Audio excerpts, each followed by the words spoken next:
Welcome to another episode of Not So Sugar Coated. I'm Jasmine. And I'm Bert. I feel like we haven't done this in a while. We haven't, just the two of us. Yeah, we just the haven't. two of us. But I feel like we want to have guest speakers because I think it normalizes what we're feeling and what we're saying. Yeah, and I also think that it proves that it's not a struggle that you're only going through alone. Like, you're not the only person thinking these thoughts or dealing with these things. Like, it's more common than people want to admit. Yeah, and so I just think that's real important. I think like the guest speakers bring a fresh, different perspective and also makes them, normalizes. Yeah, and I also think that it proves that when you go to church, or not even just church, but just life in general, when you ask somebody how they're doing, they say, I'm good. That doesn't mean that that's always true. But also at the same time, if I were to tell you how I'm really feeling, I'm probably going to scare you off. Well, yeah, yeah. I mean, if you haven't seen somebody in a long time and you're just passing them by and they say, how are you doing? Obviously, you're not going to be like going through a tough time. Like, you're not going to do that. So, yeah, you would be a weirdo if you did that. But sometimes even like it's hard to share things with close friends. So, today we are talking about Dumb. a very taboo thing. Da-da-dun. And I might get riled up. Da-da-dun. Stop. I might get a little bit riled up for these topics, so I apologize if a little bit hood comes out in advance because I'm very passionate about this. What is the topic? And I'm also like scared to talk about it too because it's like I don't know, it's just a really awkward topic. Which is? Porn. Ooh. God, I don't even know where to start. Okay, so oh my gosh. Okay. So the reason why I'm very passionate about it is because I really hate how the church portrays this topic. It really like pisses me off any way you look at it. And we've talked about this before, like not recording. Yeah. How the church, first of all, they don't even really mention it that much. No. And when somebody talks about it, it's like, yeah, I used to be addicted to porn. And then now, like, I have a great life. And that is like the biggest BS and biggest lie ever told at church, to say that you were addicted to porn and then like you don't have any issues with it. Yeah. It pisses me off. It really does. Yeah. I don't care what you say that God has freed you from it. Yes, 100% God freed you from it. And 100% God like is helping you. But to say that you've never been tempted after you admitted that you were like addicted to porn is BS to me. Yeah. I mean, maybe in some extreme cases or some rare cases, but I would say for the average person who says they're free from it, not that I don't believe them, but I would say that I think they still struggle to avoid it. Yeah, and let's normalize that. Let's normalize like, hey, I'm addicted to porn and I need God's help on a daily basis to not fall into it. Versus I am free for porn and I'm never tempted.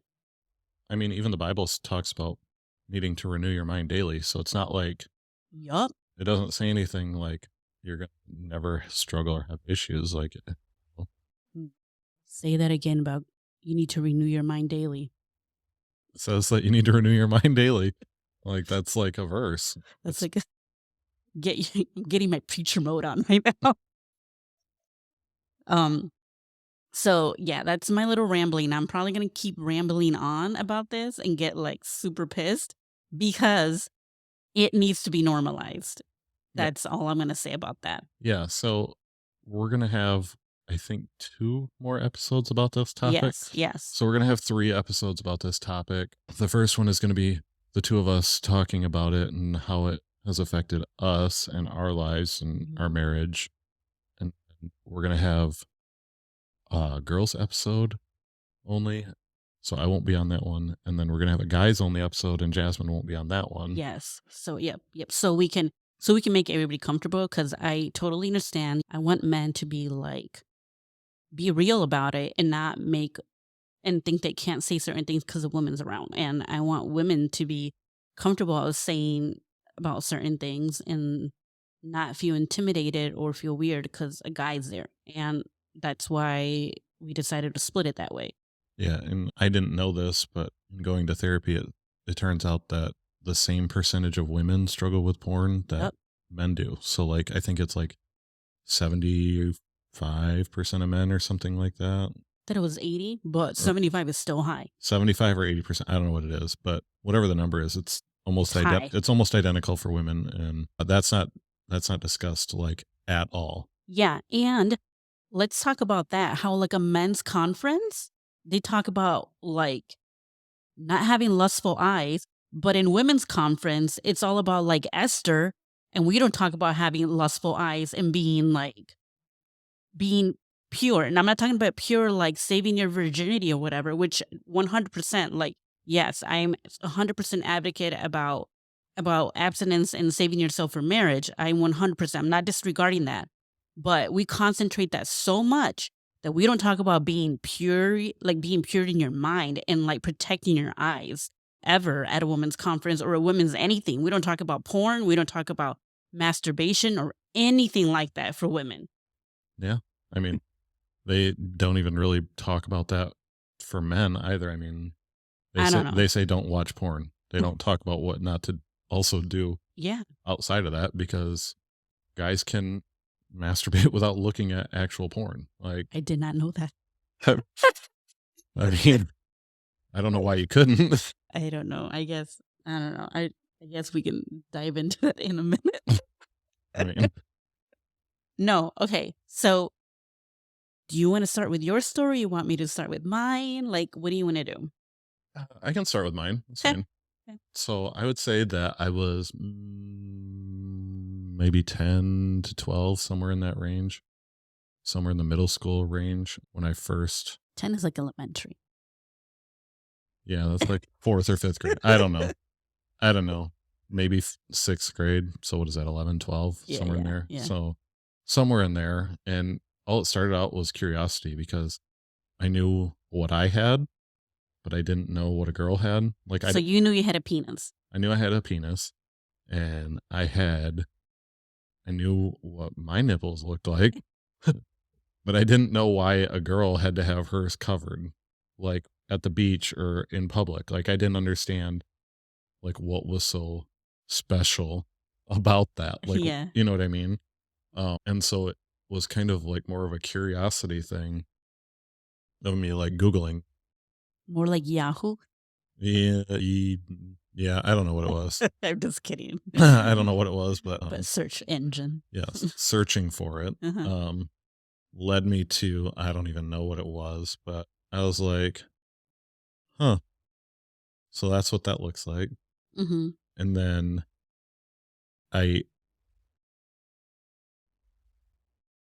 I don't even know if I want to say this, but Just say it. so I didn't understand how sex worked.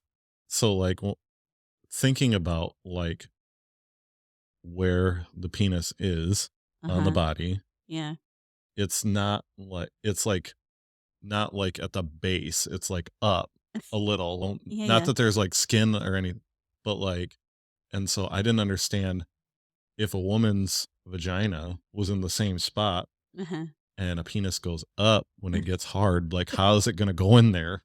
Like it doesn't bend that way. Which S- honestly, if you've never had sex, it's a valid thing to think. So I didn't understand how that worked. Yeah. Like, how did two people like have sex when, because it was around the time that we had adolescent awareness night at my school. And let's backtrack a little. You went to a Christian school, Yes, I went to a Christian school. so it was a little bit different than public school Yeah, talking about sex. yeah. So we had adolescent awareness night where they had the guys in a room with their dads, and they showed us this really cheesy video. Like all the dads were laughing and making fun of it. Um, and then the girls were in their own room with their moms watching a similarly cheesy video, I would assume, Interesting.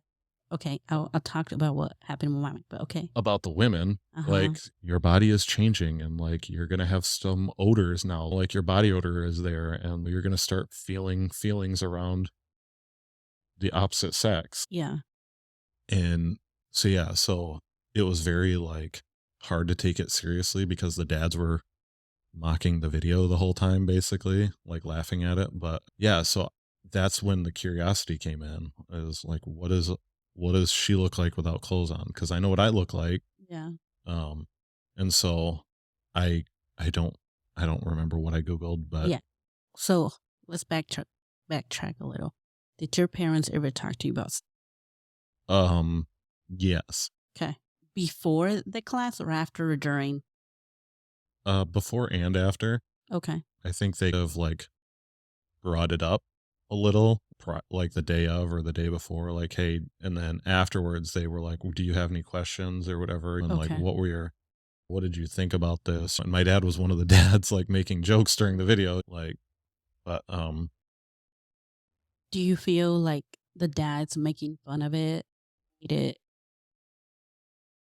weird for you couldn't ask things to your dad? Or it was more like I'm just embarrassed all around, so I'm not gonna ask any questions? it, it wasn't that I was afraid to ask questions. I think I didn't know what my questions were, Okay. but I think that like like any seriousness the video could have had was gone because they were making jokes the whole time.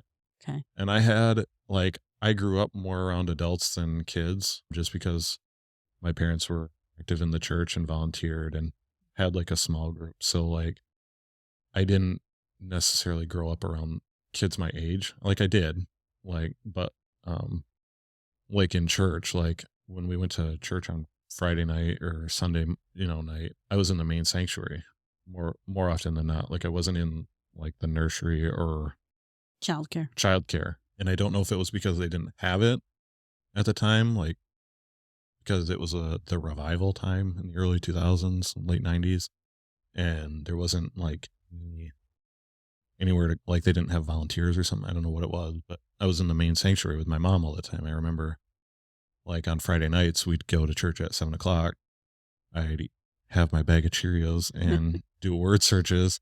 I'd fall asleep at church and wake up still at church and say to my mom, "What are we still doing here?" Yeah. The service was still going on until Yeah. midnight, 1 in the morning, 2 in the morning. So it wasn't that I felt weird asking the questions. I guess I didn't know what my questions fully were. Like I didn't have them fully developed Okay. other than wanting to know what they looked like. Yeah. Because again, I didn't understand like because I feel like the video talked about sex in some form, but I didn't understand how it worked again because of where things are located on. It didn't make sense. Like if the woman's vagina was in the same place that my penis was, how's it going in? You know what I mean? Like it doesn't go in that way. You know what I mean? Like Yeah. you can't, I mean, I don't know. I can't, yeah, I don't know. Okay. Like in my head, it didn't work that way. Yeah. So I ended up on some website. I don't even Yeah. know what it was, but seeing like naked girls. And I was like, I like this, like, Yeah. like, Like you don't understand it, but I like it. yeah. And I think that was kind of how it started Yeah. I don't know what, I think the traditional verbiage of porn is that it's like two people having sex on camera or whatever. Like that's what people deem as porn. Okay. But like, I've also wondered, like, is looking at like Instagram models or something like that, is that like porn too? Because like they're not naked, but like it's turning you on or you're like, Yeah. I mean, I don't think it's porn, but I think it's lust, yeah. So which like, the Bible talks about lust, about being lust being wrong. yeah. So like, but at the same time, it's like it's not wrong to think a girl is attractive. It's wrong to think about what you would do with her, I guess, like in your Um, mind, or if you were to physically act it out yeah. in like masturbation or, Yeah. So, like, the way that somebody, okay, so I went to a Bible school and, like, um, what one of the professors said, what he said about like lust, and that always stood out to me. I don't know why, but he said it's not the first second that's a sin. It's the second, the third, the fourth, and then where your mind goes. Cause yeah. like you're gonna things are gonna pop up anywhere you go nowadays. Even if you're like on Instagram looking for like how to make my daughter sleep better, and like an ad pops up or something, or almost anything, that's basically. And you can choose to be like, "Oh, crap," and then just move forward, or you can start staring at it and you click on it and you go deep on further. Yeah. That's when I think it starts becoming wrong.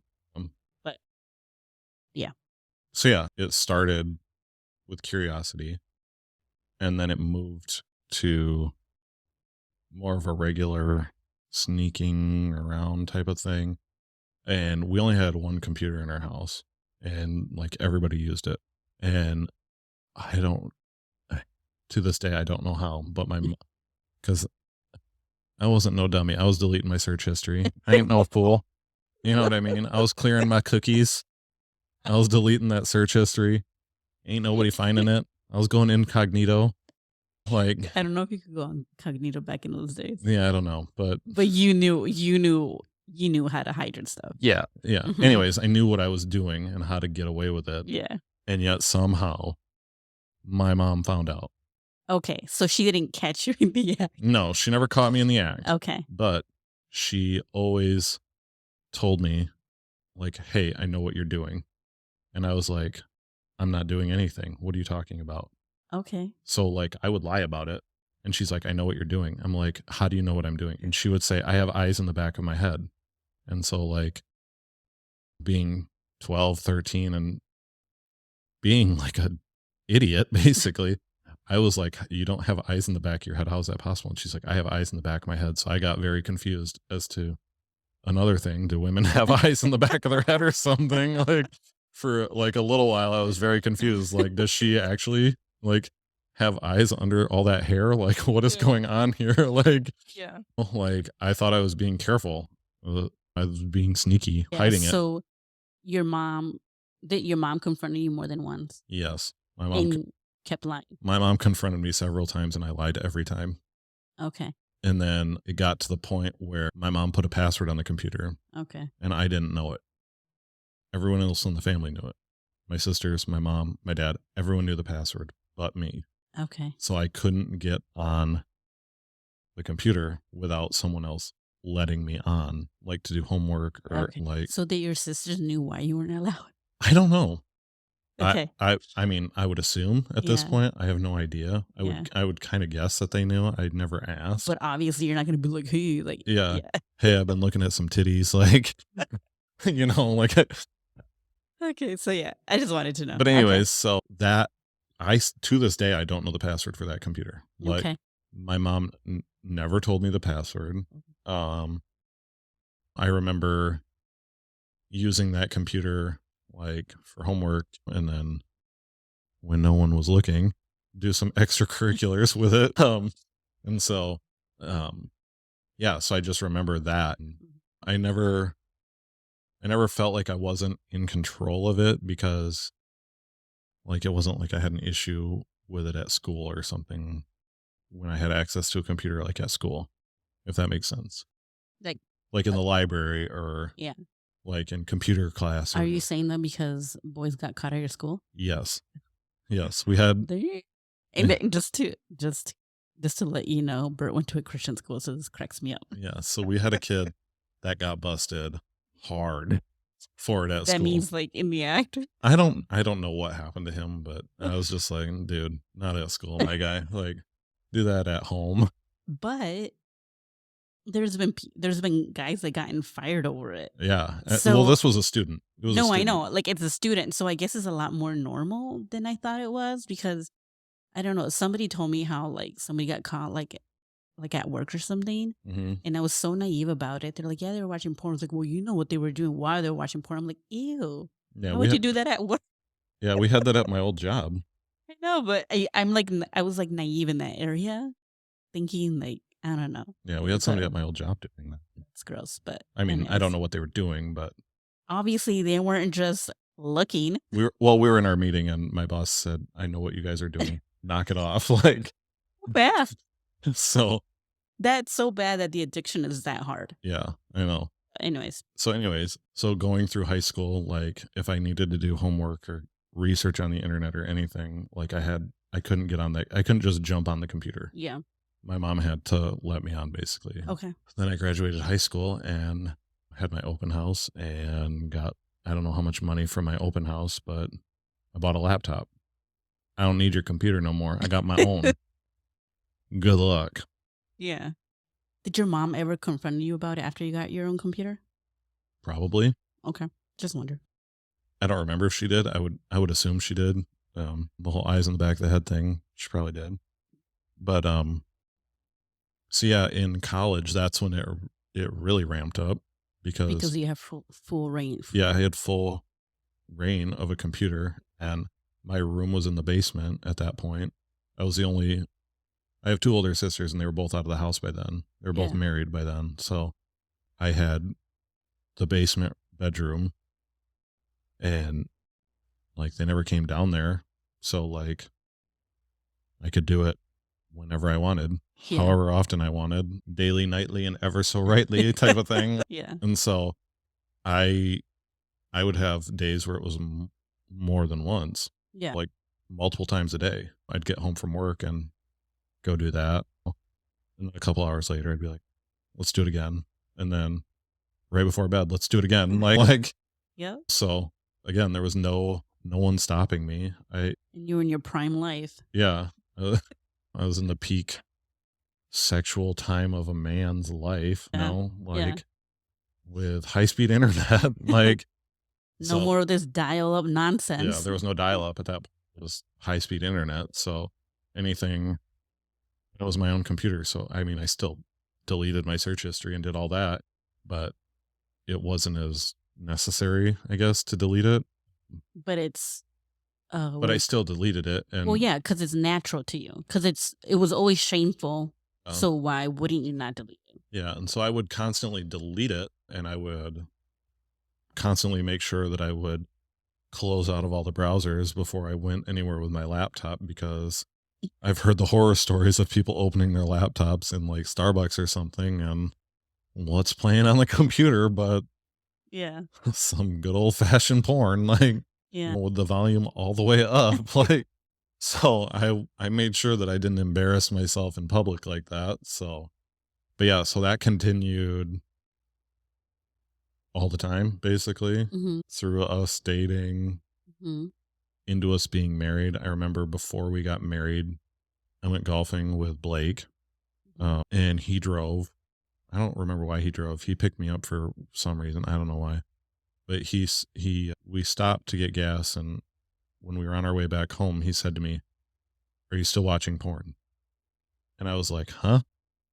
Like, why would you ask me that? Like, we had never talked about it. Like, it had never been brought up." And I was like, "What are you talking about?" He's like, "If you're still watching porn, you got to knock that off before you get married." And I was like, "Yeah, I am." Like, why lie at this point? Like, I had known him for so long and trusted him for so long that it was like, And he used to be our pastor yeah, too. he used to be our pastor at the college age ministry that we were going to. So it was one of those things where it was like, if I can't be real with him, I can't be real with anybody. So yeah, so I was like, man, I do kind of need to get this under control. Like, I always, I remember thinking, this is the last time. Mhm. This is the last time. Which is normal to think that way, especially when you're a Christian and you're trying to stop something, but you feel like you have no control over. Like that's normal.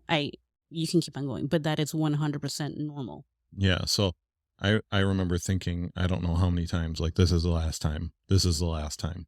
And I kept thinking I would do it again, and I'd be like, God, why did I do that? Like, it feels good in the moment, and then after you're done, you feel horrible, you feel disgusting. And I think that's kind of the loop of the lie that Satan keeps you in.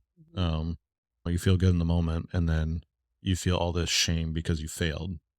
And that's really hard to deal with because you're like, was it Paul that said, like, I sin, but I don't want to? Yeah. Like, he's talking about struggling with sin and Yeah. failing, and he's like, I don't want to do this. This is my body talking. Yeah. So part of it for me was, well, this is your body. Like, your body's failing, not you. Mm-hmm. Like, it's okay. Like Like, you were trying to separate it to like justify it. I was trying to justify like what I was doing, which is not right either. You know what I mean? Like, yes, it might be helpful, like, mentally, to like help you wrap your mind around it, but at the end of the day, it's not okay either. Yeah. It doesn't justify what you're doing. Yeah. So yeah, so we were dating, and I was still looking at porn, and then we got married, and I was still looking at porn, and you had caught me once or twice at this, Yeah. I think. So can I talk about the first time I caught you? Sure. Do you even remember? You probably don't even No. remember. But I'm honestly, I forgot about this until like me. You didn't forget. I really did. You never forget. No, I really did. But because I knew this episode was coming up, I was like, okay, so what do I want to remember about this? Because I feel like I'm learning to let go a lot of things, so I don't really know what I mean. But like, I was trying to remember because I have no idea how many times I've caught you. No. I really don't. I'm gonna say 3 that I remember. Yeah, I don't know. I don't know how many times. Okay, but the first time is we were married. We were at our old house, and uh, you made the poor mistake of leaving a nude on your computer. Amateur. Very amateur move, by the way.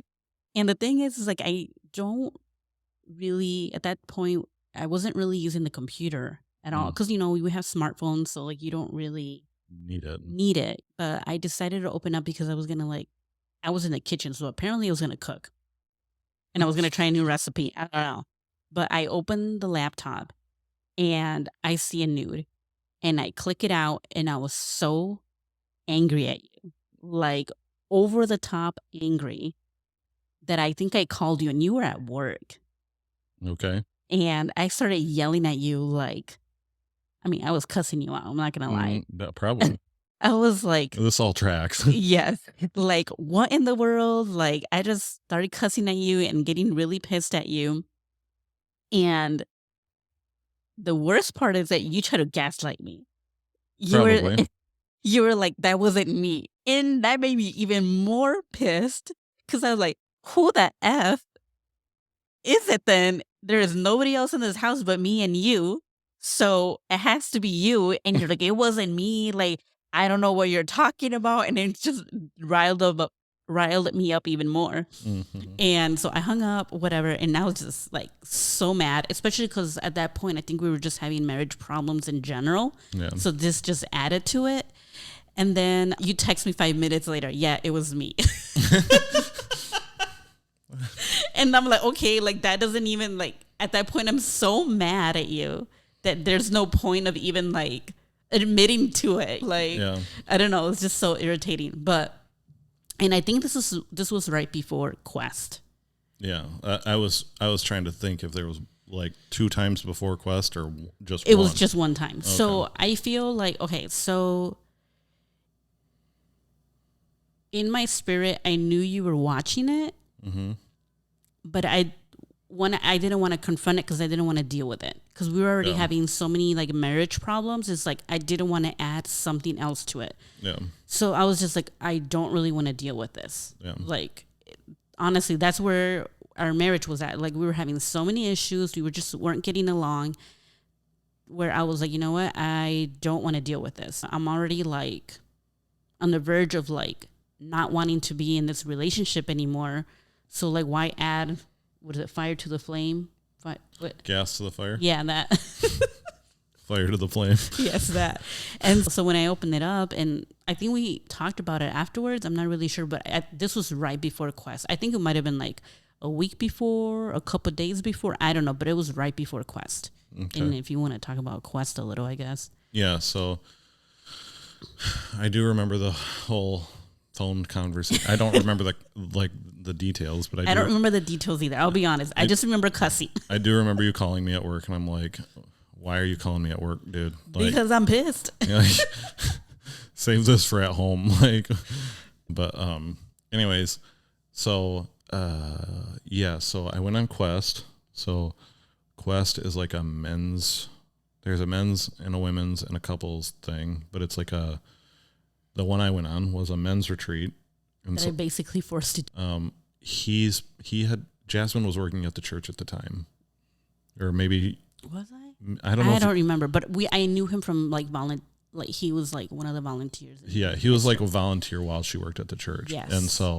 And we had kept in contact with him because we were still volunteering on Wednesdays, and he was there on Wednesdays. And I don't know how long he hounded me about going on Quest. Maybe a year and a half, 2 years. I don't know. It was a long time.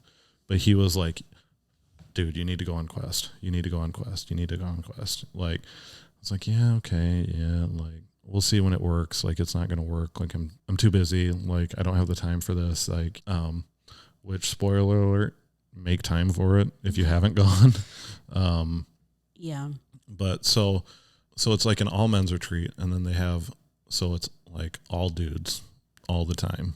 And then there is a women's version of it, that I think they're like opposite weeks, or they're not running at the same time. But then once the guys go and the girls go, then there's like a couples one that builds on what you did in the individual ones. I think there's more than one couples thing. I think there's two levels to it or whatever. Yeah. I've never been to the women's Quest, so I wouldn't know about the marriage one. But so the men's thing was a week, and he had finally convinced me to go, and I finally took the time off of work. I finally felt like I could take the time off at work because it's a week long, and at the time I didn't have that much time off at work. So like taking time off to go on a men's retreat didn't appeal to me when I had limited time off. Like, I want to use my time off for me. Yeah. Which is valid. And so, so I went on that in 2017, I think is when we went. I don't know. I think that's what it is. I'd have to look at Facebook. We were in a Kenthood home, so. I would have to look at Facebook to know for sure, but I think it was 2017. It was either 2017 or 2018. It was before Sophia. It was definitely before Sophia. Yep. And it was before you were pregnant. But so I went on this retreat, and the whole week is like they don't take your phone away, but they basically tell you, like, if you want the full experience, give up your phone. And so that way you don't have any distractions. So you basically give them your phone on Sunday, and you don't get it back till Friday. I think, at least the one I went on. It's like a 5-day thing. So I think that the trip days vary, like when they start and when they end. But the one I went on, we left on Sunday from the church and got back on Friday. Or the trip ended on Friday, and then we traveled home and got home like Saturday into Sunday, like 3 a.m. or something on Saturday. Yeah. But the whole thing is encountering God in nature and in the wilderness where you have no distractions. I don't even know what your cell service looks like there. Mine was in Georgia, outside of Atlanta. And it was one of those, it was like think where you went for high school camp or like middle school camp for over the summer, like summer camp or whatever. It was something like that. And they had like different things every day that we did. I mentioned something about having an issue with porn, and I can't remember if I was the first one or the third one or whatever, but at some point I said it. And I felt like that was like a turning point. And because for the longest time, I never talked about it. 70 or 80% of men have issues with porn, but nobody ever talks about it. So like to say it in front of other people was like the truth shall set you free type of thing. So I was like, well, if I'm ever going to get free from it, this is how I do it, is by confessing it to other people and confronting it head on. Like, the power of the shame is gone once you start talking about it publicly. It was like a really cool thing. They dove in deeper than just, oh, I'm addicted to porn. It was like the root cause of other issues we were having in our marriage at the time. Like, the whole week I had felt like I had turned a corner in so many different things, and we can talk about this on a different episode. And I came home from Quest at like 4 a.m, and we had someone else living with us at the time. And No, she was just there. oh, she was just there. Yeah. Okay, so she was just staying because Jasmine was lonely and didn't want to be alone in the house by herself. Yep. And I came home at like 4 a.m, and I went to the bathroom, and Jasmine goes, man, she pees like a dude. What is that? Well, it turns out it was me at like 4 a.m, and we sat up for like an hour and a half, something like that, talking. But like I left you with all these issues. Like, are we going to stay married? Like, are we going to make this work? Like, what's going to happen? Because you left. You went to Utah for like a week before. That's right. I forgot So, about that. so you left and you went to Utah, and then we were still communicating and talking every day. Like, and so, like the bare minimal communication. yeah. Like, and so I went to Quest, came home, felt like my whole life had changed, and felt like I'm ready to do this. Like, our marriage is great now. Like, everything's perfect. Yeah, without you communicating with me that you were trying to work on these issues. Yeah. So you came in like, okay, I have no more issues anymore. And I'm like, the hell we don't. Like, we haven't talked about any of it. And so I was just supposed to accept it without having any communication with you. Yeah, you were supposed to just accept that I had this life-changing experience, and it without happened, any proof. and it happened to you too. Like, in my head, like, I came back from Quest thinking, Jasmine's fixed now too. Yeah. Because I'm fixed. Like, I felt like I was the more significant problem. Jasmine's not going to have any issues anymore. She's going to see it with how I'm acting. Yeah. And everything's magically going to be fixed, and we're not going to have these issues anymore. Yeah. And I remember the Monday or two, I don't remember what day it was, but we finally talked, and you're like, I'm still pissed at you. And I'm like, huh? Like, I was like, no, like, I don't have these issues anymore. Like, give it up already. Like, like, I expected the forgiveness to be instant, and like the trust to be like instant. I didn't expect it to take any time at all. I thought that she would like see the change in my, like, I don't know, my appearance, or I don't know I don't know what my brain was thinking, but I was under the impression that everything was fixed. Yeah. But on top of that also, I mean, I look at porn differently now than back in the day when we were in the Kentwood home. After we went to couples therapy, that changed. Yeah. So after Quest, we went to I think it was after that, right? Yeah, right after. So first of all, I want to say, let me backtrack a little. First of all, I want to say, because I don't think I've ever said this to you, is like, I'm really proud for you to go into Quest. Yeah. Because I do think that was a turning point in our marriage. I think if you would have never gone to Quest, I don't think we would be where we are right now. Yeah. Like, I was horrible to you when you came back from Quest. Yes. Facts.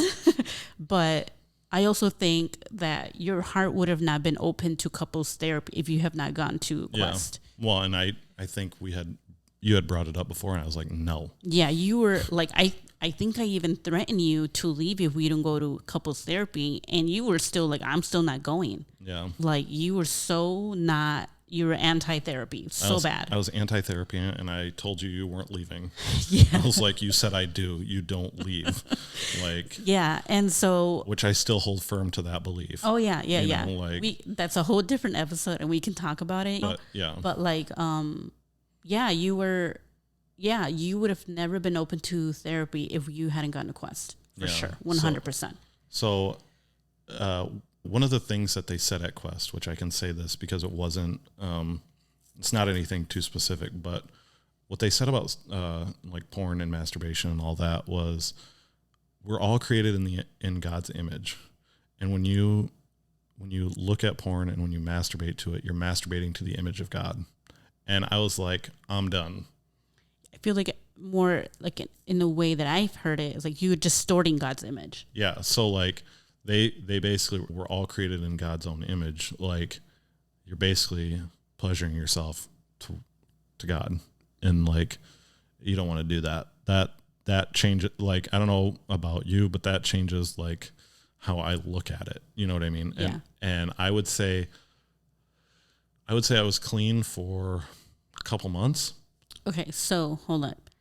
So we went to therapy. Yeah. Okay. And I want to add this in here because we went to couples therapy specifically for the porn issues. Yeah. But I mean there was other underlying issues that we were having. But which we'll talk about. yeah. But also like the therapist that we had really helped me understand porn addiction. Yeah. Because I was so angry at you for watching it that it essentially destroyed my trust in you. But also it made me feel less than, and I was angry at you. I felt like, I mean, I was already insecure about our marriage way before I even found out about porn because we didn't get, I'm not going to say we didn't get married the right way. I would say we just had a lot of baggage coming into our marriage. Yeah. And so I was already feeling insecure. This is a whole different topic, so I don't want to get into it, but I was very insecure in our marriage, and you watching porn already made me feel insecure. Yeah. And so it made me feel like I wasn't good enough. I wasn't pretty enough. Like I wasn't like attracted enough for you. Like I wasn't enough for you. Yeah. And what the therapist made me realize is that porn has nothing to do with me. Like at all. Like it's like a legit addiction. Like somebody addicted to like drugs or alcohol or any other kind of addiction. That's the kind of level of addiction that it is. It's just society doesn't treat it that kind of addiction.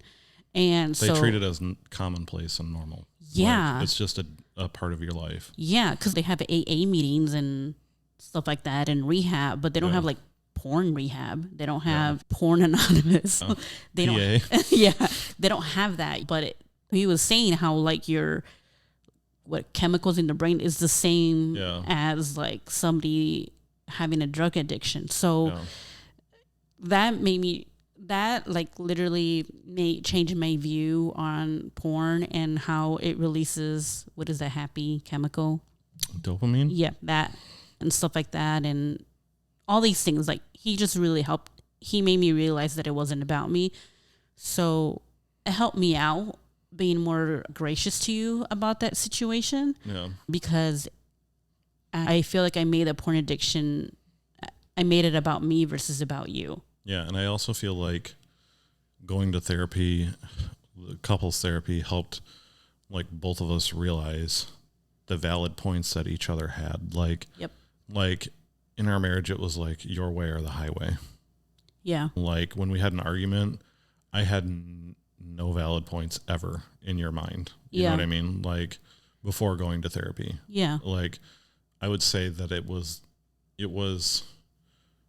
155% that I was wrong. Yeah. Every time. Like there was literally not an argument that I could win. Like I was never right. And I know that's impossible. Like, but I made it in a way where I would win. Yeah. And so that was part of an issue for me was like, you can't always be like, statistically it's impossible. You know what I mean? Like I could say the sky is blue and you would win the argument of no, it's not. You know what I mean? Like that's how bad our arguments were. Yeah. And going to couples therapy, like opened us both up because like I had a hard time admitting that you were ever right. And you had a hard time admitting you were ever wrong. And so he was able to, without picking sides, which is what people want in couples therapy. They want the therapist to pick a side. You want to feel validated. Yeah, you want your opinion and your argument to be validated, but the goal of couples therapy isn't to validate opinions, it's to bring two people together and find common ground.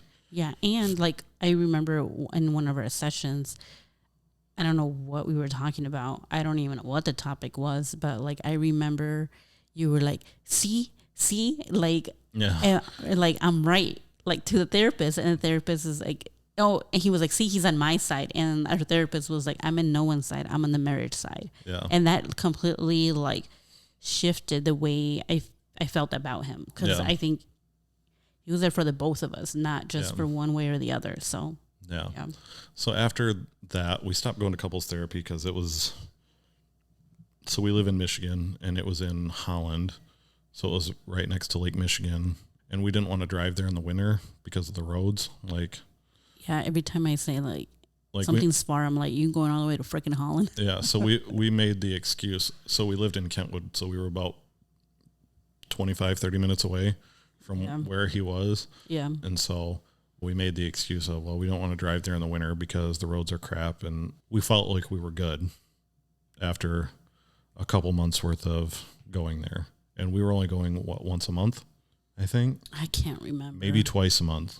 We weren't, something like, I don't know, but we went for a while. We went for like 4 or 5 months, I would say. And I felt like things had improved. I think like our marriage improved. Like I think we went from like having everyday blow-ups to like once a week, once every other week, something like that. No, not even like. It was very rare. Okay. Yeah. But anyways, throughout all that, he had recommended some things to give Jasmine the ability to trust me, like a blocker on the computer, on my phone or whatever. So I forgot about that. So that you would see like what I'm looking at. Okay. On the computer. So let's backtrack up on this. Okay. So what really bothered me about this situation was, there's this thing called Covenant Eyes. Mm-hmm. That's what he was suggesting. Is that what it's called, right? Yeah. Okay. And it's basically like an app in a phone where I can track what you see. Yeah. So any like website I go to, she would get a notification of like anything sus. I think maybe it's everything. It might be everything, or you can set. I think you might be able to set parameters. Yeah. That like you were comfortable with. Have no idea because we never got it. So that and him like basically like about your devices or whatever. Yeah. Okay. So 2 things with that. One, you didn't want to do it. Yeah, I didn't. And it made me really angry that you didn't want to do it. But at this point in our marriage, it's like, I don't want to control you. I don't want to babysit you. Like, especially if you don't even want to do it. Like, I felt like I was forcing you. So I was like, I am not like your mom to be like monitoring you like that. Yeah. And 2, you weren't even like 100% on board with it, so it made me even more mad because I'm like, well, why am I forcing myself for you to do something when it's your problem? Right. That's the way I was looking at it, and so we never did that. And I'm not anti Covenant Eyes or whatever. Like if that works for you, like a couple, 100% do it. For me, it was like I am not gonna like mommy my husband when. Like he didn't even want, like, why am I forcing, like, it's his addiction, not mine. Why am I forcing him to do something that he doesn't even agree with? Right. Yeah. Yeah. So that never happened. Yeah. So that never happened. Even to this day, it never happened. Like, yeah. And so I would say I had a few months where I didn't look at porn because I thought of, oh, that's God's image. Like you don't want to, so I would say that lasted for a few months. And then, I looked at something, I don't even know what it was. I was like I felt gross, but then I was like, well, I already looked at it. What's the difference? Here we go again. Yeah. And I would say that I don't know that it was daily, but It happened. it happened. It was like once, and then it was maybe twice a week, and then it was 2 to 3 times a week, and then it was like full blown all the way back. Yeah, and at this point, it was weird because I wasn't sure if you were doing it or not doing it. Like, yeah, or because everything else about our marriage was good at this point. So it was just weird. Like, I feel like everything was good in our marriage, but deep down, I feel like something was a little bit off, but I couldn't like pinpoint it. Yeah. And it was probably that, but we were doing so good together. That it was like, why rock the boat? And we were going through infertility as well. Yeah. So, Yeah. And so I think part of it was going through infertility, but also I feel like part of it for me was this is at least enjoyable. Probably. Because like, this is going to sound stupid, but having sex all the time wasn't enjoyable. Yeah. Because it felt like I was being used. Yeah. So like, having sex only to have a baby and not for any other reason. Like the rest of the month we didn't like touch each other basically. Like, and like it's an addiction. Yeah. So it's like a legit addiction. Yeah. Whether you have sex or not with your spouse is an addiction. Yeah. So, yeah. Yeah. Anyways. And that continued on, I don't know. I mean, until Lena was born. Yeah. I mean, and so. Because I legit caught you in the middle of it, basically. Yeah. And I was really upset. That was about a year ago. Oh, and then I caught you twice then. One time, and I was like really mad, and I literally was like, dude, I'm pregnant. I don't even want to deal with this. Yeah. Like I think I said that to you. I have Sophia and I have Lena. Like, you need to figure this out. Like, it's not my addiction. You need to figure it out. Yeah. Which you didn't. And then, I think I was so stressed out with like being a mom with Sophia, being pregnant, in the process of getting a new house. And then I was still grieving about my dad dying. That it was a lot for me. Yeah. I was at my like limit with everything that I couldn't handle this right now. Yeah. Which you didn't. Yeah. You didn't handle that. Yeah. And then I caught you here on this like a year ago, like you said. Yeah. About a year ago. And I don't know how we got being so great and our marriage being so down, but we were at rock bottom after Lena was born. Yeah. To the point where I was like, I don't even care that you were addicted to this at this point. I just don't want to be married to you. No. And porn was I feel like porn was my out. Yeah. With you. Yeah. Honestly, that's what it was for me. Yeah. Like, to me, the way I saw it was like there are spouses that leave each other over porn addiction. Actually, you know what? The church I've heard pastors say like porn is a form of cheating and you can get divorced because you're cheating, because of adultery. I've heard that several times actually. Okay. And I don't know if you've ever heard that, but no. I have heard that. And so to me, it was like, well, obviously the Bible says, and that's I feel like people twist that around so bad that's a whole different episode about that. But right.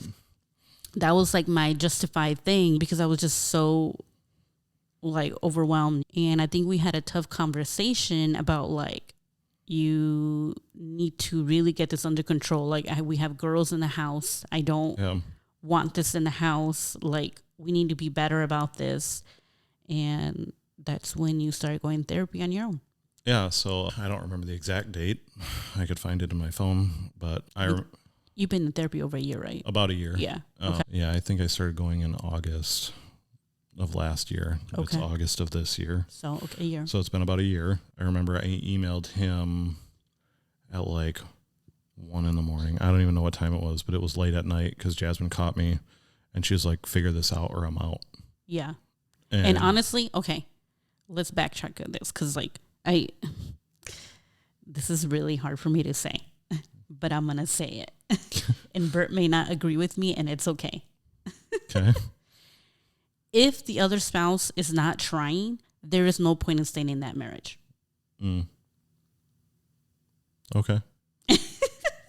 Like, I don't know that I agree with that. exactly, and it's okay. But my thing is like we put marriage on a pedestal to the point where we let people be in horrible situations like abuse, and we justify it. Well, he's going to change or she's going to change without them ever taking the steps to actually changing. There's just some things that like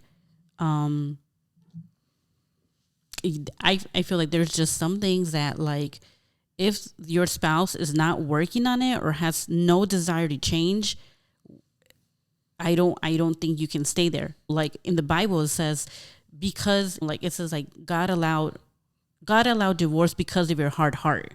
And I think that's when people start getting divorces is because this person is making empty promises and has no desire to change or taking any steps to change, that the other spouse starts to having a hard heart and then he says, and that's why God allowed divorces. Yeah.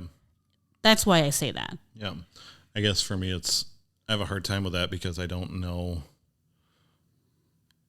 Everyone's limit is going to be different on what they can handle, like what they can take from their spouse or whatever before they give up. But at the same time, I have a hard time saying give up because I know. And and it's hard because not every journey is the same. Like we don't always agree on it. Actually, we don't ever hardly agree on anything, but I'm learning to love that about us because we're learning to come to like a good like understanding of each other. And so because and the way I see it is like I've seen couples where they've dealt, like there's this one couple that we knew that the husband was addicted to drugs, and I think that lasted for like 5 through 7 years, and the wife stuck it out, and now they're like happily married or whatever. And then on the other flip side, there's other people who their husband was addicted to drugs and they ended up in a divorce. And quite honestly, it's justifiable. Like you cannot let your spouse get secret credit cards and spend all this money under your name and thinking that he's going to change. Like I see both sides. I see both sides. Like one worked out and one didn't, and they were both addicted to drugs. Yeah. You know? So it's like you got to pray that up, and you got to like let the Holy Spirit guide you, and also figure out where your boundaries are. That's what I mean by that. Yeah. So anyways, I had gone to therapy for a while, and I don't want to say I was perfect or anything. I still was tempted, and I don't know. I never really like looked at anything. But I had gone to therapy for like 5 months. So it was about January. And I made the decision to delete social media off my phone. Like I didn't delete my accounts, which probably would have been even better to do. That way I just haven't like nothing to ever crawl back to. But one of the things for me was, like Jasmine was saying, you're watching something on Instagram about your kids or about sports or something, and then the next thing is some half-naked woman advertising some nonsense, and you're like, well, what is this? Like, and so. And I also wanted to say that you didn't have access to any of the computers or iPads. They were kept in my night dresser. Yeah. Like my stipulation was like, if you want to earn my trust back, then you need to do any requests that I have. Yeah. Like if you love me this much, you're going to do the requests that I have. My request was for you to turn in your iPad and the laptop. Yep. And then you would connect, you would come down here and watch TV, but you weren't allowed, you were supposed to have, you would turn in your cell phone. Yeah. at night. Yeah. So yeah. Yeah. So I was still looking at social media and stuff, and I was just like, I just had the thought, this is a big waste of time. Like, I was never commenting on anything or posting anything. Like, I think the last post on my Instagram is from like 6 years ago. I don't know. I have no idea. I don't know. It's old. It's from a wedding that we went to. Okay. It's that picture of us comparing us to Will and Jada when he. Oh, okay. That's okay. the last picture on my Instagram. Okay. And that's like years old at this point. Like, yeah. He's slapped somebody at this point. Yeah. So, but anyways, and she cheated. But anyways, yeah. So I deleted social media at the beginning of the year off my phone. So it was just one less thing to have access to, look at, you whatever you want to call it, cutting the head off the snake one chop at a time type of thing. I remember sitting here one day, you were somewhere with the girls, and I downloaded Facebook again for like 5 minutes, and I felt so guilty. Like, I felt like a horrible person. Like, I didn't even look at anything inappropriate.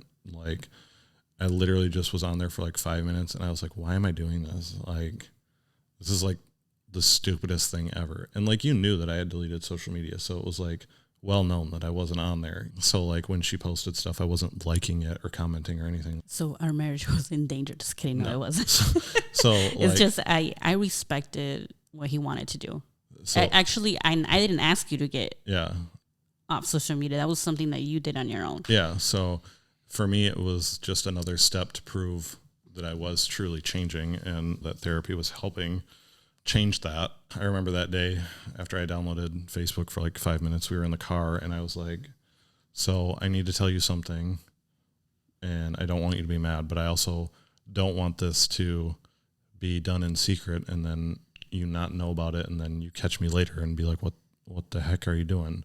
So I was like, I wanted to name it and confess it before it became bigger. And I think you were like, thank you for telling me. It's not a big deal, but I get where you're coming from type of thing, like why you wouldn't want that to be on your conscience or whatever. So, yeah, going to therapy helped find the root cause of it. And even to this day, I'm still learning like more about it. Like, I haven't fully learned everything, I don't think. And I don't know that I ever will, but, cause we just talked about it in my last session this past week. But in March, I went to a conference for work, and Jasmine didn't go. And this is how many months of you not looking?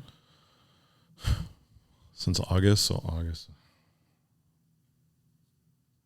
like 7.5 months. Okay. So it was about 7.5 months, and I was there for like 3 days, 2 days, something like that. It was like a short little thing.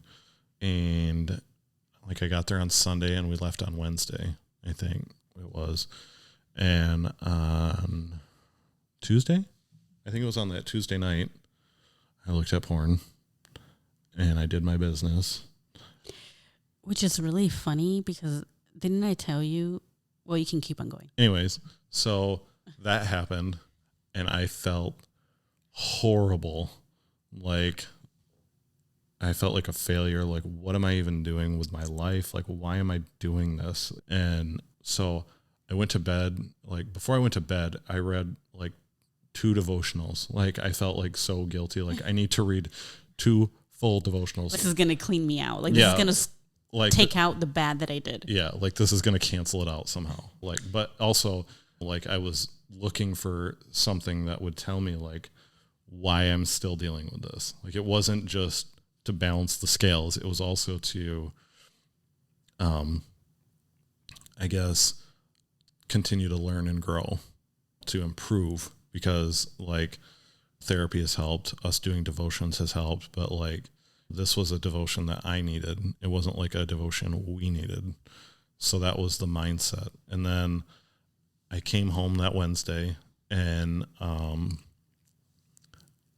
girls went to bed, and I said, we need to talk. And you're like, okay. And I told you, maybe they weren't even in bed. I can't remember if they. No, they were in bed. Okay. I couldn't remember if it was like in the middle of the day when like you had put them at daycare or something and we hadn't picked them up yet. I couldn't remember if it was that or not. I don't know. But the girls weren't present. Yeah. So they weren't around. But anyways, so I told her what happened and she was like, what day? And I was like, it was Tuesday. And you said. I was literally praying for you. Was it? Yeah, I was praying for you. You had said, I prayed for you every night but Tuesday. Yeah. And that was the day I screwed up. Yeah, I was praying that God would protect your mind and your eyes and stuff like that. And then Tuesday, I think I just had a hard day with the girls. Or I didn't have time. I don't remember.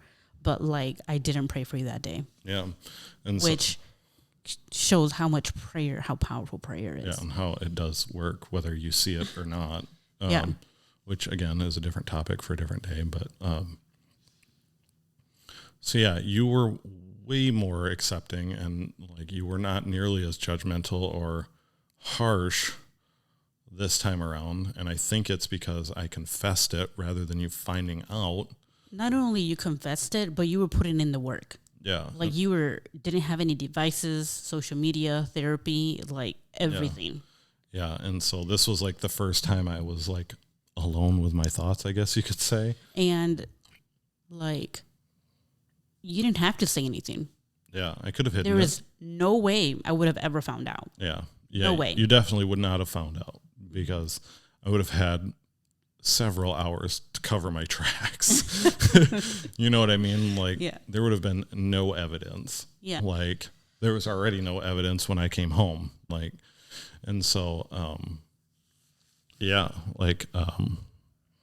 so that happened. And then, so for the last, like 4 or 5 months, whatever it is. Yeah. I've been tempted, I would say. And I've been tempted pretty hard.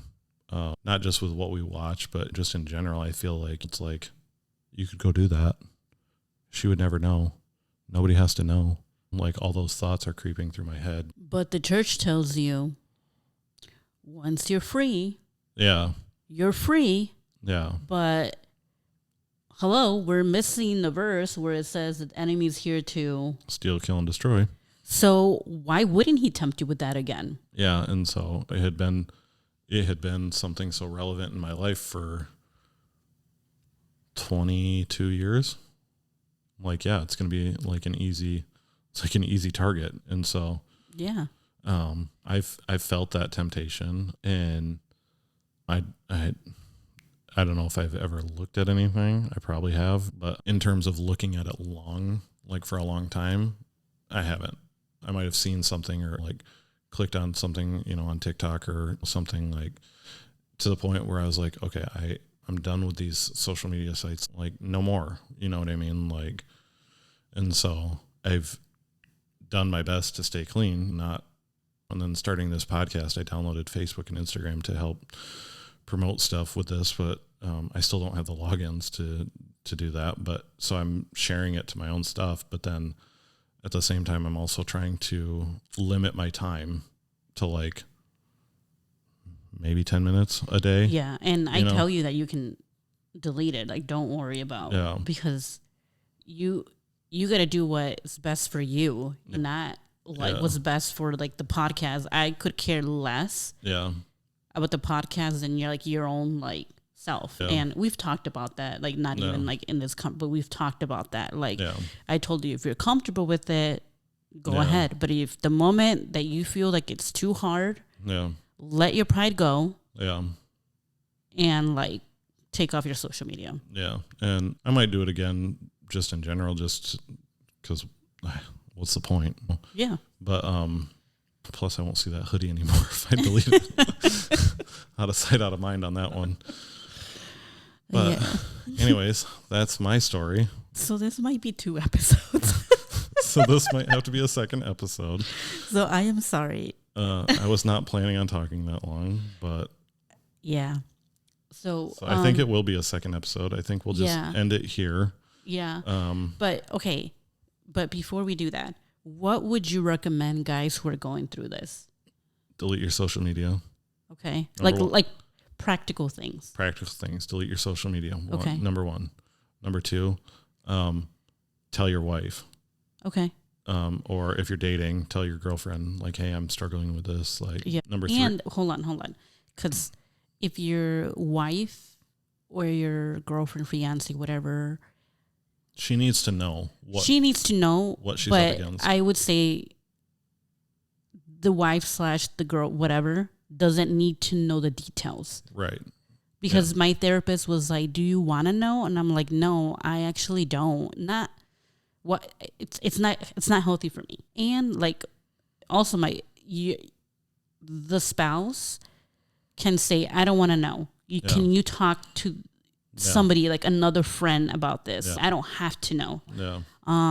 I appreciate that because we're building trust with each other again. So I appreciate it. But my therapist was like, you don't have to know if you don't want to know. Yeah. You can tell him, hey, can you talk to a friend about this so you can deal with it, because I don't want to hear it for my sanity or whatever. And that's valid too.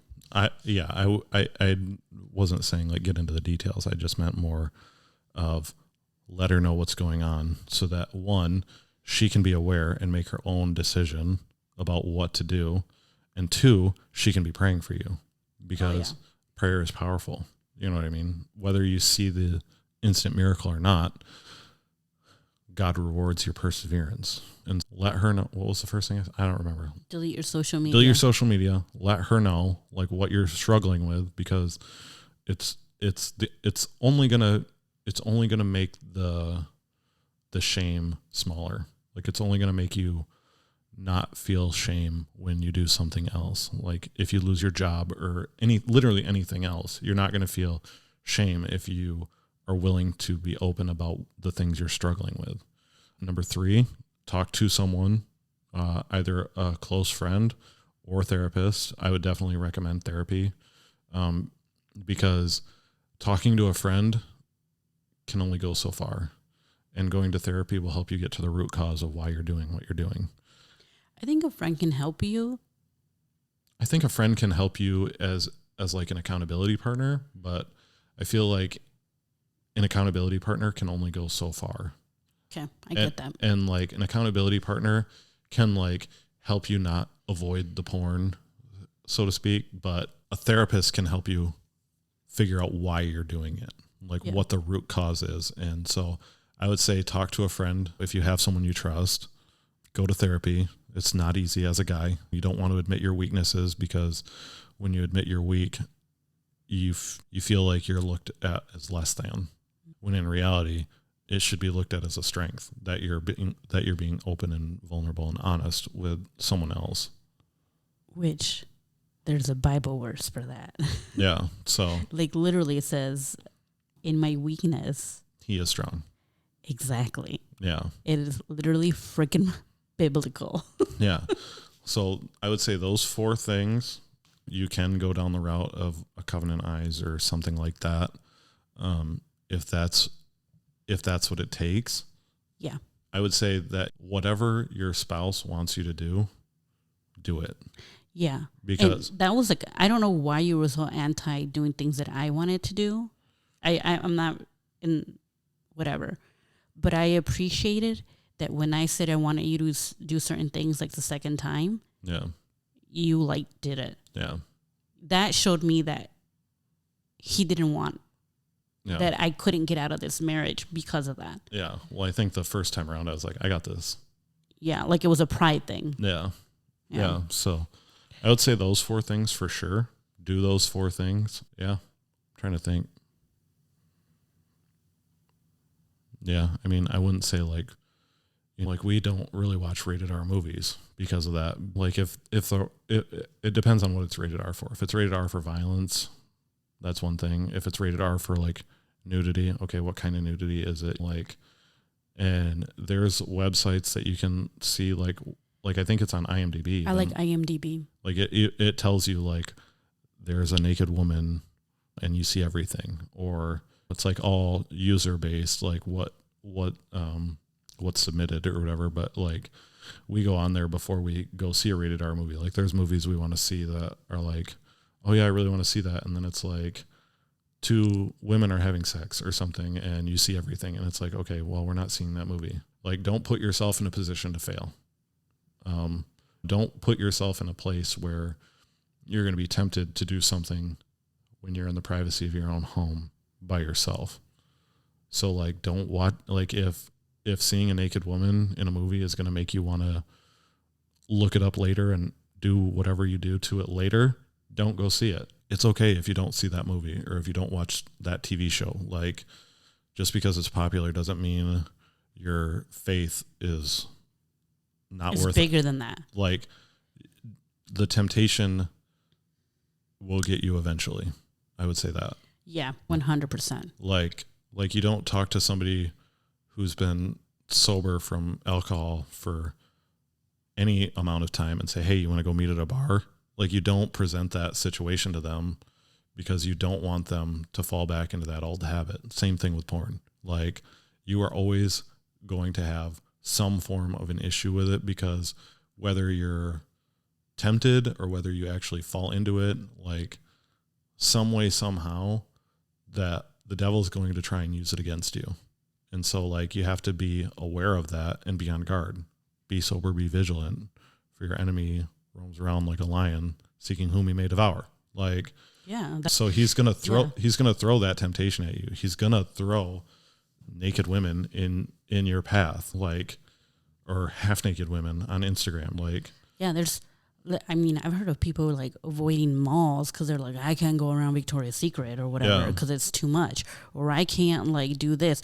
You know what? You do you. Yeah. And you do what you got to do to make yourself not put yourself in that situation.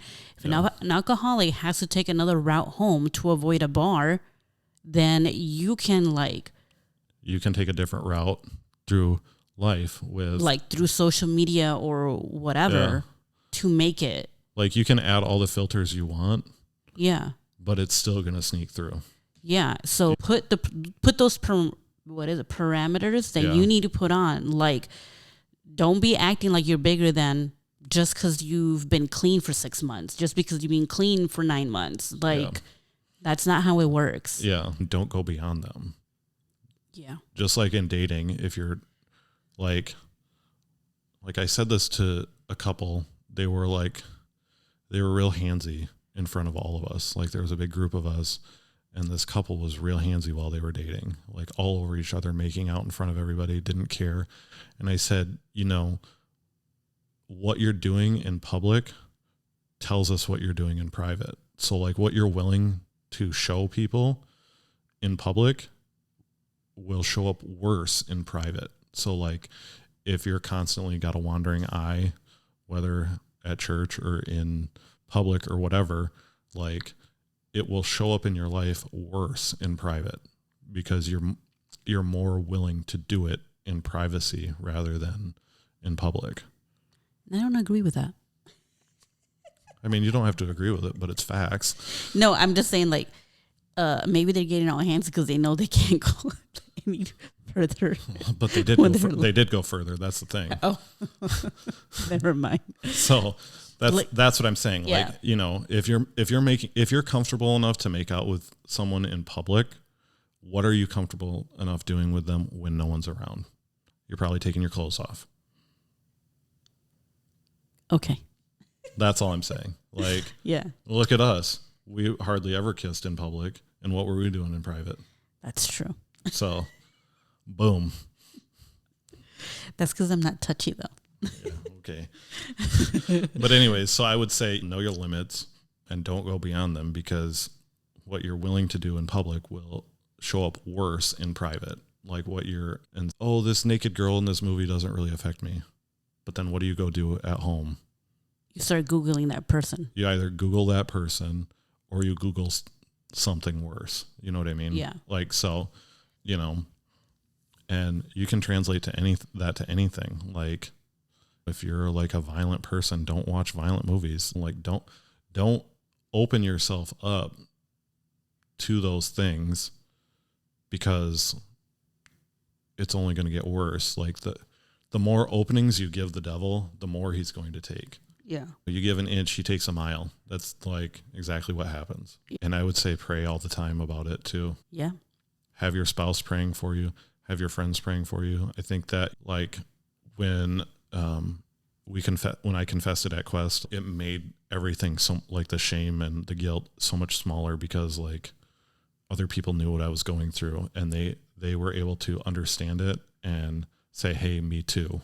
You know what I mean? It wasn't like, it allowed me to feel like I wasn't alone. Like I was in it together with other people. So. Yeah. Yeah. Okay. So thank you for listening to this episode that is going to be like an hour and 25 minutes. Yeah. No, thank you for listening. And the other episode is going to be about me because I have watched porn too. And so, yeah, and I want to keep it real too. And so you got a high bar.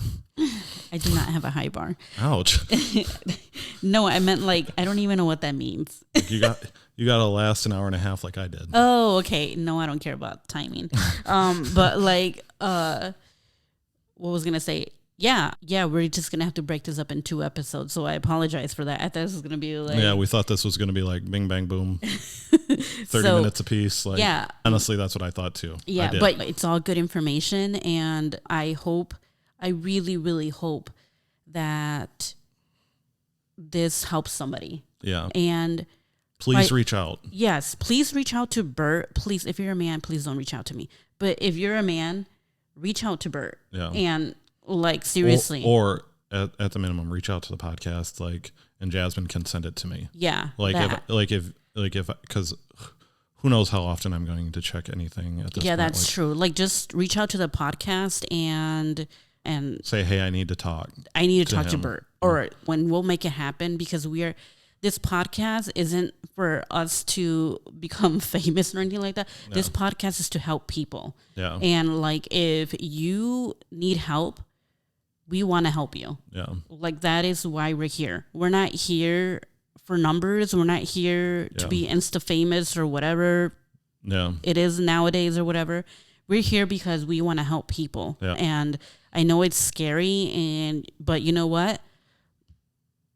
Be a little bit thumb happy and message us, you know. The truth will set you free. Yeah. Truly. Yeah, and he'll meet up with you. We'll make it happen where you can meet up with Bert and we'll figure it out one way or another. Like people matter more than this. Yeah. So thank you for listening. You will hear my story. Jasmine's story will be next week. So thank you for listening to Not So Sugar Coated with Bert and Jasmine. Have a great day. And we'll see you next week.